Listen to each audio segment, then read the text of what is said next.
Imagine this. You're on a trip to visit your grandmother with your uncle. You're staying in the same hotel, but you know it won't be weird because your family, you've stayed in the same room before. It's not that big of a deal. Then you open the door to the hotel room. You didn't know that'd be the last door you'd be seeing. No, not because you're gonna be murdered, just because this room doesn't have bathroom doors. Which means the next day, when your uncle does the thing most people do 0.5 to 2 times a day, you get to be there too. You might think, what are the chances I would end up in a room without a bathroom door? But it might be more common than you'd think, and than you'd wish. Now, this is a problem I have experienced. Not in as dire of a form as the example, but still, it was not fun. But it doesn't really stay top of mind. I forget the moment I leave the hotel. I just add it to the long list of things that have been cheapened since my childhood. Oh, you've enjoyed the privilege of a bathroom door? Are you telling that to me from a payphone outside the automat? Last week, I was reminded of that plight when I opened up TikTok and found someone complaining with a photo behind her of a frosted glass door. In my quest to find hotels that have confirmed doors, I've had a lot of hotels email me back. Okay, I'm already liking this level of dedication. All right, so you might be looking at this hotel and you might be like, all right, it's a glass cube. Is it good? No, it's not good at all. But there's like some shutter looking things at the top, so at least you have privacy. Wrong, those are not shutter things. This is just a glass cube. You can just see everything from the bed because you know what, at this point, maybe I'm the ridiculous one for saying hotels should offer privacy. Who is this?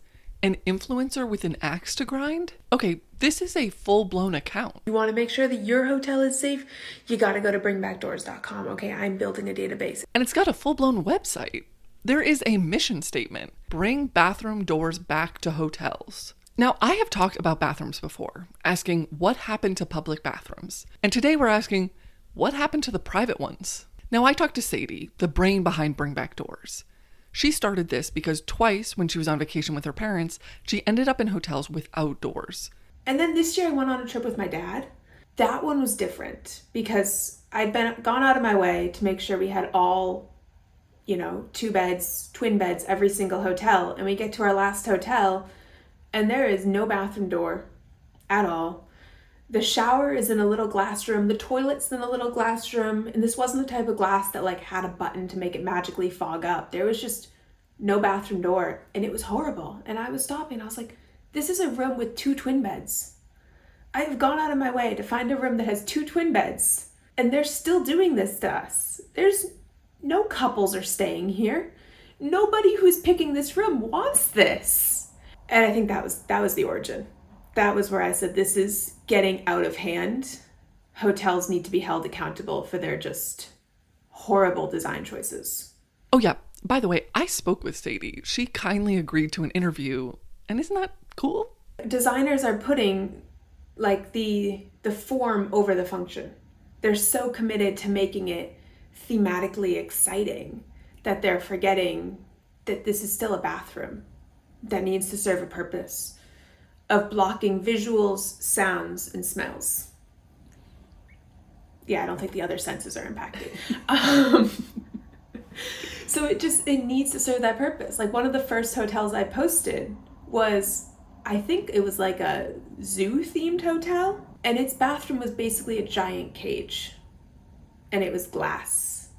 And technically the toilet was in a separate room, so, that's if this is the ground, that's the tiniest bit above bare minimum. I just looked at it and I was like, you've committed to a theme, but you've sacrificed your customers. I too have experienced this bathroom badness, but I also wondered where you find out what's been happening to hotel bathroom doors. This is a weird trend to follow. If only someone wrote a book where they outlined the theories, history, and future of hotel design in 2001, and we could try and find a turning point. Well, shout out to these 3 guys for their book, Hotel Design, Planning, and Development, with a cover that shouts, I'm not a normal textbook, I'm a cool textbook. And honestly, it is a cool textbook. It outlines the size of rooms, the layout of lobbies, bars, downtown hotels versus suburban. It also has good insight on room design. That bathrooms being part of suites started in 1908 in Buffalo, New York, where the Hotel Statler had the slogan, a room and a bath for $1.50. Soon bathrooms became standard. And standardization is a big part of the hotel world. In the 1950s, going forward, most hotel rooms became 12 feet wide. It was the Holiday Inn chain that popularized it. Now, it's pretty funny to be talking about a book written in 2001 when it seems a lot is shifting about 20 years later. If only this book was interested in predicting the future. Oh, it was. Well, let's find out if these guys were right. They predicted high-speed internet would become standard, and his vision for bathrooms is pretty accurate. But his reasoning was wrong. Guest bathrooms will increase in size as guests demand more spa-like features, including whirlpool bath, multi-head showers, and exercise equipment. The bathroom will become more physically and visually integrated with the hotel room, with privacy being provided by polarized glass partitions or sliding panels. I can imagine the type of bathroom they envisioned for the future because he kind of describes it a page earlier, including a photo. He talks about an International Hyatt in Germany and Japan that has a 25 square foot bath area with a normal tub plus open shower, and then a compartmentalized toilet and a spacious sink counter and makeup area. The bathroom is separated from the bedroom by sliding panels or a glass partition. And when we investigate this small black and white photo, we don't see the toilet.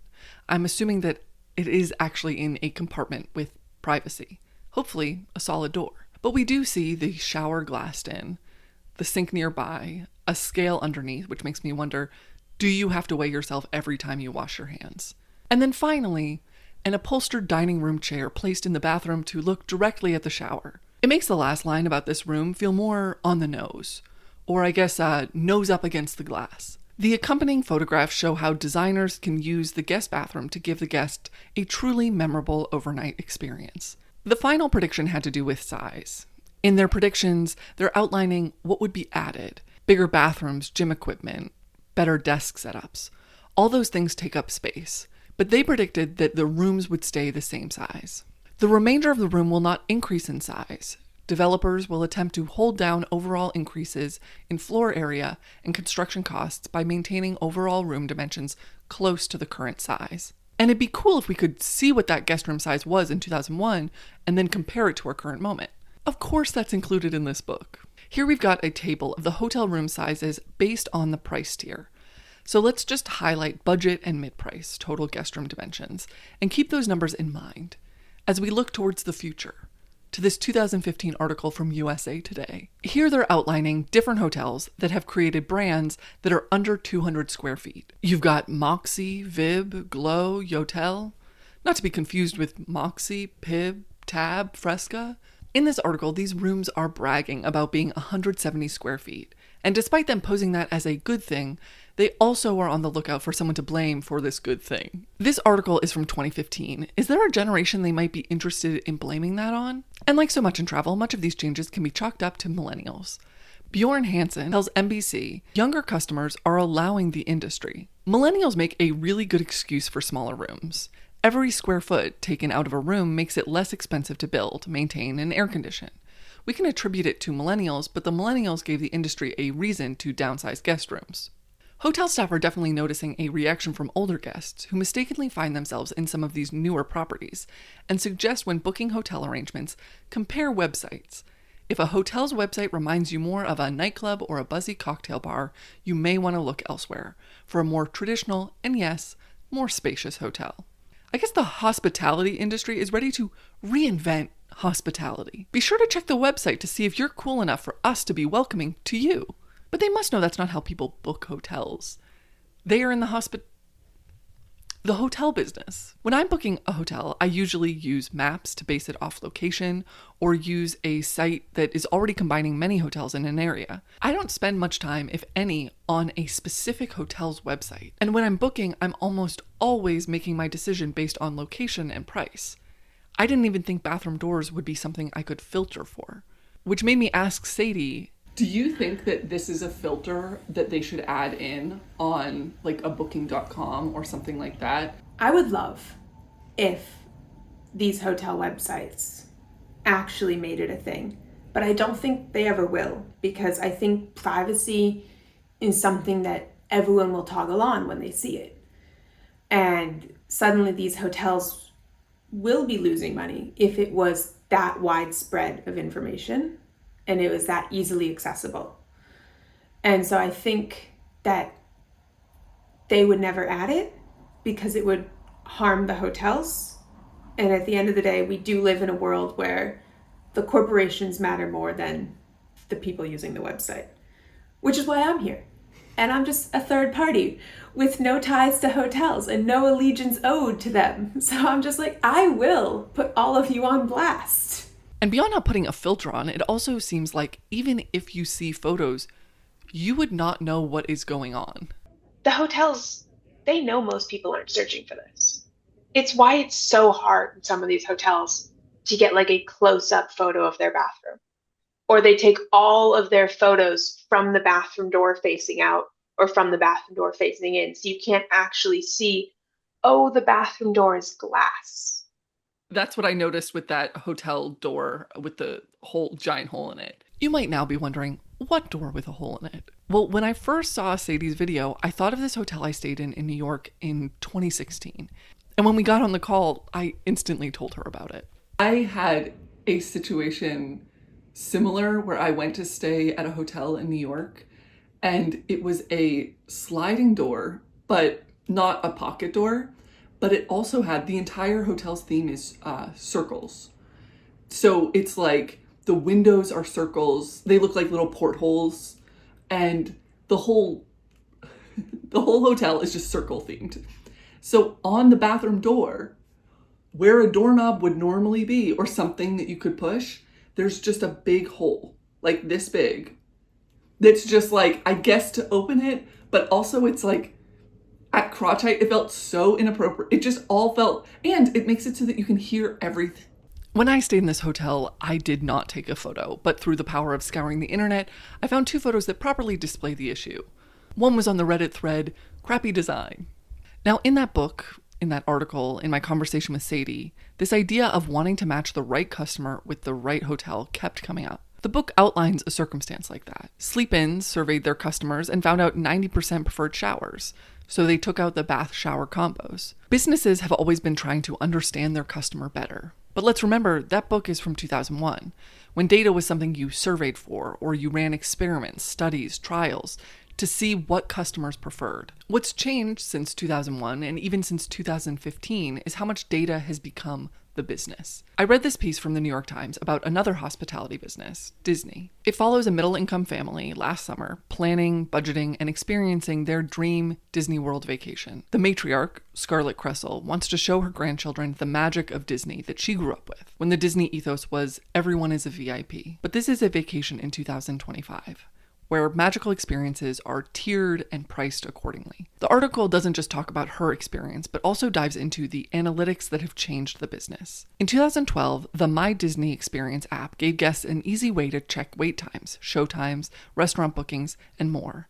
In return, Disney gained a trove of information on exactly where guests went, what they purchased, and how much they spent in its complex. The app eventually became so integrated with a visit that much of Disney Park Day can be dedicated to checking it. Savvy guests bring an external battery. More than ever before, Disney and companies like it have access to data showing them who is willing to spend what for which experiences. Disney is an analytics company that happens to do movies and parks, Mr. Testa said. The family who had budgeted and planned weren't able to go on as many rides, and not very many Tier 1 rides. They got less out of the experience than they would have 5 years before, but they were already planning and dreaming up the next trip to Disney. Scarlett said this time she would stay at a Disney property to get the earlier reservation options, that she'd have to save more, but she wanted to go again. But it was the last line of this article that made me want to cry. And then I followed through and I did cry. All magic has a price, she said. There are lines like that one that are heartbreaking, but others that make your eyes bug out of your head. In 1992, there were 88,000 households worth $20 million or more in 2022 dollars. By 2022, there were 644,000. Getting Disney's Lightning Premier Pass, which ushers its holders to the front of the line at each ride once, is a no-brainer, Mr. Conahan decides.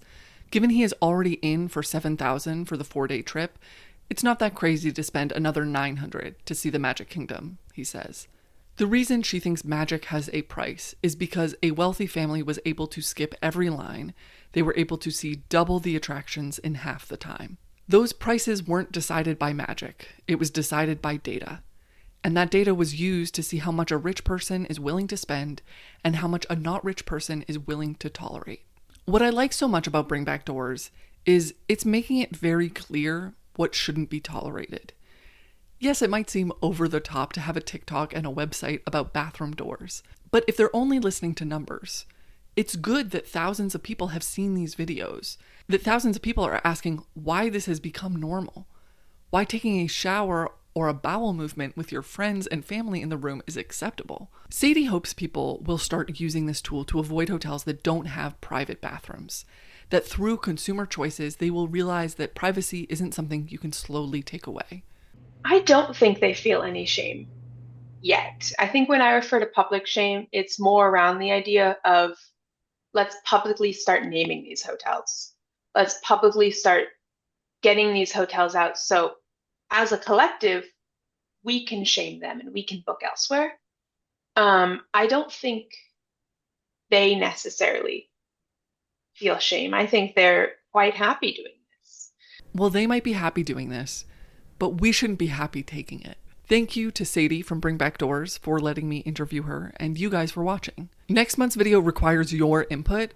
I'm going to do like a mishmash where you guys submit houses and buildings from movies and TV, and then I'm going to do little short histories on them and what type of buildings they are, etc. I've got a question pinned on my Instagram, so you can do that. I'll also put a comment here on YouTube where you can reply with houses you want me to include.